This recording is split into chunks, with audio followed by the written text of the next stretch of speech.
আমি একদম তাড়াতাড়ি মানে চটজলদি আজকে আমি পনির রান্না করব।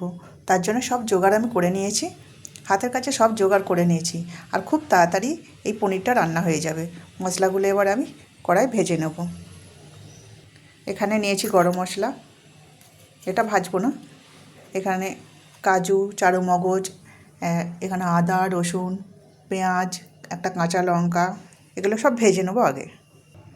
কড়াইয়ে অল্প তেল দিলাম, প্রথমে গরম মশলাগুলো দিয়ে দিলাম, এরপর পেঁয়াজগুলো দেব, একটা কাঁচা লঙ্কা দেব, এবার দেবো আদা রসুন, কাজু আর চারমগজটাও দিয়ে দিলাম। সবগুলো ভেজে ঠান্ডা করে একটা পেস্ট তৈরি করব। ভাজা হয়ে গেছে, এবার নামিয়ে ঠান্ডা করে পেস্টটা তৈরি করব। পনিরটা টুকরো টুকরো করে কেটে নেব, যেমন আমি সাইজ চাই সেরকমই কেটে নেব।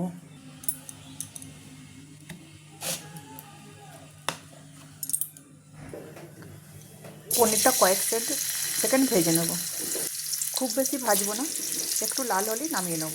ওই দেখুন আমাদের বাড়ির পাশে মেলা হবে। মেলা দেখতে গেলে কড়াইতে একটু গরম মশলা ফোড়ন দিলাম, এবার টমেটোর পিউরিটা দিয়ে দেবো, এবার ক্যাপসিকামটা দেবো, মটরটাও দিয়ে দেবো, মশলাটা এবার দিয়ে দেবো, জিরে গুঁড়ো আর ধনে গুঁড়ো, হলুদ, কাশ্মীরি লঙ্কা গুঁড়ো আর লঙ্কা গুঁড়ো দুটোই দিয়েছি, স্বাদ অনুযায়ী লবণটাও দিয়ে দিলাম। ভালো করে নাড়িয়ে চাড়িয়ে ভালো করে আরও সুন্দর করে কষিয়ে নেব। এবার টক দইটা দিলাম, চিনিটাও দিয়ে দেবো।